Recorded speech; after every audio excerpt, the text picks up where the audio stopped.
falar com você, você que comprou imóvel nos últimos 5 anos, não tá me acompanhando nas redes, não tá confiando no Edu Lemos. Diferença de ITBI, ação judicial rápida, STJ já bateu o martelo, então tem uma certa segurança. Eu posso ver pra você, não vou nem te cobrar nada, eu quero o seu sucesso, meu amigo e minha amiga, que você pague o justo de imposto. Eu posso ver pra você se tem diferença.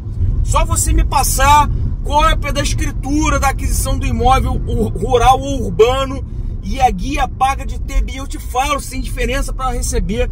Acha lá, ó. Vai lá em edulemos.com.br, lá tem meu WhatsApp. É isso, deixa pra lá não. Dinheiro na caixinha. O justo é o justo. Últimos 5 anos, imóvel rural ou imóvel urbano, base de cálculo de ITBI maior do que o valor da compra efetiva, tem diferença. Beijo, tchau.